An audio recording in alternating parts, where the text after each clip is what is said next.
Hey guys, Charley the plumber here. Hey, so take a little 5-minute break away from my usual videos, hunting, fishing, travel, all that fun stuff.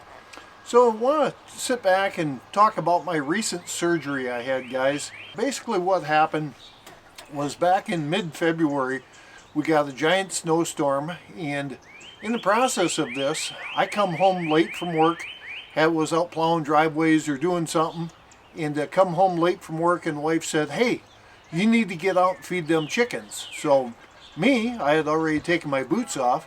I just throw my jack of all trades on, my Crocs on, and I'll just head out to the chicken coop. Take me 5 seconds, I'll splash some food in there. Well, as soon as I hit that first step, my friggin' feet went out from underneath me. And I would love to show you with this arm, but I can't do it, but went back like this to brace myself. And when I did, these tendons up here in the rotator cuff area, from what I understand, I broke 3 of them off of the bone. So there's 4 tendons up there holding everything together. 3 of them were just kind of like ding, ding, ding, ding, ding.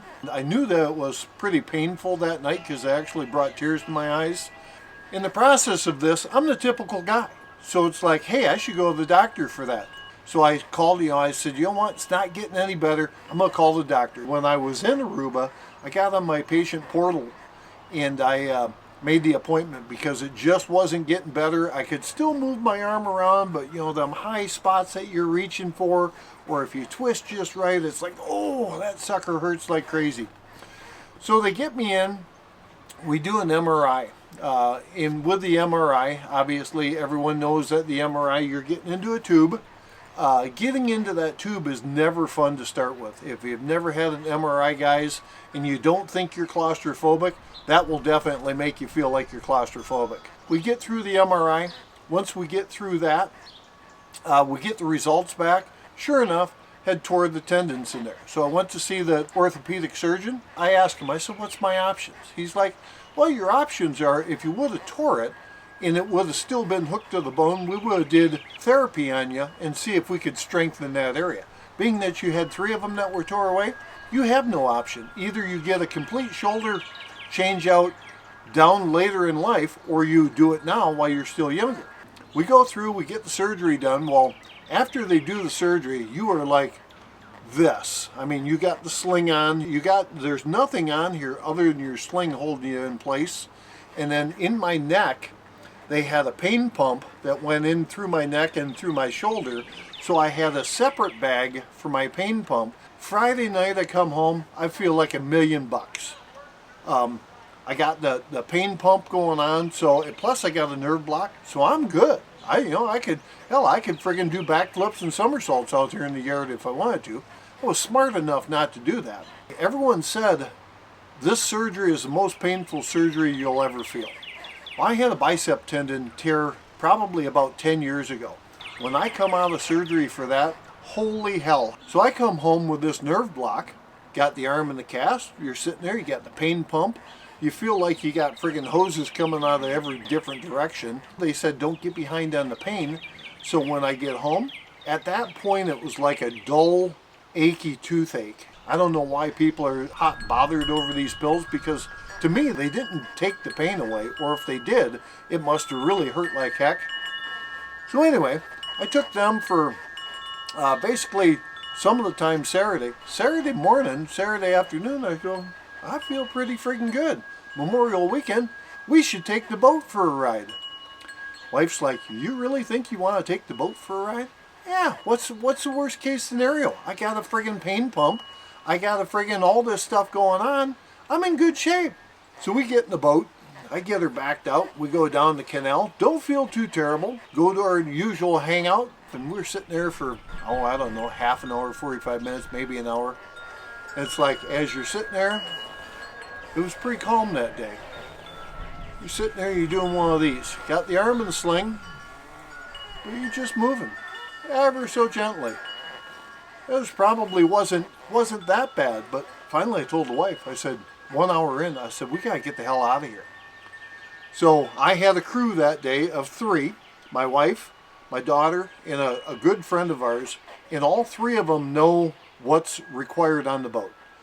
This one gets the anchor, this one gets the bumpers, this one gets this, gets that, whatever. So I'm in good hands as far as that goes. We get in the boat, we're going back, and the pain, the nerve block has wore off. The pain is frigging incredible. I have no friggin' nothing with me. So we get going across the lake, and I stand up and I tell the wife, I said, I can't do this. You got to drive the boat back in. Her friggin' eyes got big as saucers. She's like, what do I do? I said, just follow the graph. Go from standing up to sitting down, holding my arm best I can, and I'm watching the chart. I got a 12 by 12 chart plotter on the boat, so it's a pretty good sized plotter, and I can, I went the same place for 1,000,000 miles, and I said, all you gotta do is watch, make sure there's no boats. Get me to the canal, and I'll get us in from there. So we get in, we get docked, we get everything tied off. Saturday and Sunday, most pain I've ever felt in my life, guys. Absolutely horrible. It was incredible. I mean, it was there.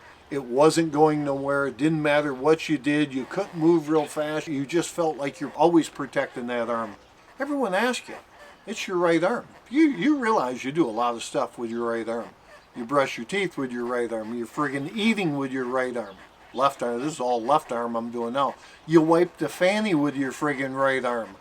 As a general rule, if you're right hand. So I friggin' nailed it before I went in. I got myself one of them toilet seats that's got the little water activated thing that goes in there, keeps you clean. I was one up on everyone. I was the butt of the jokes at the wholesale house when I went in to pick that up. That was one plus that I had going for me. They have this like 4 patches that you put on your shoulder. I guess it's like electrifying stimulation. Call it for what you want. Insert your jokes here, whatever the case may be. So there's a little contraption about the size of your phone, and you push the amount of electricity you want to go through there. It's like someone friggin' poking you with a bunch of pins. And the first time I used it, the back patch was in a spot where it hit my bone in my neck, and it just friggin' made my whole neck sore, my jaw sore, the whole thing. Told the wife, I said, you got to move this patch over. And the lady said, yeah, you can move it, no big deal. Right now, 0 strength in my arm. So in the process, I got that, and I also got a chair. Basically, this chair's got 13 cards in it, and I guess this is something that they use for therapy as well. So you put the cards in, and it kind of lifts your arm up. And this arm here doesn't go up very far. Now the other one, I mean, it's way the hell up here when you get it in that armchair. So I try to do that a couple of times a day. That chair is going to be here another week. Arm is much better. Still there's some pain at night. Still can't sleep at night. I have been 3 days in my bed. The first 6 or 7 days, 8 days, 9 days, I actually slept in the lazy boy, because as soon as you would lay down so that your body, is like so, and that arm is up there, that arm just starts friggin' pulsating, and you can't lay down. It's been tough, guys. I will tell you this, they did guarantee that if I get this done, I can whip my kid's butt in golf. There's a lot of guys out there that have reached out already and said, how bad was it? Because I think I have to do it. Whether you have a little bit of pain or a lot of pain, go at least have it checked out. So what's it cost you to have it checked out? At least that way you know what your options are, guys. Go to the doctor. I have found, I'm 57 years old. 3 years ago, you all know, or a lot of you know, that I come down with AFib. Had some ejection fracture issues. In the process with that, got a good clean bill of health after 3 years of going through all that stuff. Now wear a BiPAP machine. That's something that is very near and dear to my heart. Also, like I say, with the shoulder, I could have gotten away with not doing anything, but here's the case, guys. I'm hoping someday I'm going to get grandbabies, and when I get grandbabies, I want to be able to lift my grandbabies up. Take the time, go to the doctor, at least have it checked out, see what you got going on. Told the wife, I said, maybe next year it'll be the knees. Maybe after this surgery, it might not be the knees, but we'll see what's going on. Make sure you guys stay healthy. Keep up on your vitamins and all that good stuff. Go to the doctor. Don't be 10 foot tall and bulletproof. Go to the doctor, get checked out just to make sure everything's good. With that, hope you guys enjoyed the video. Check out Small Town Laser Creations, Zach and Shelby. They do the editing for CTP Charley the Plumber. So check out their stuff. They make some great signs. They do some great editing for me. We have live stream here Tuesday night, 7 p.m. Eastern Standard Time. Check that out. And hope you enjoyed the video. Don't forget, Charley the Plumber, one of the few things in life you get for free. We'll see you soon. Thanks for watching.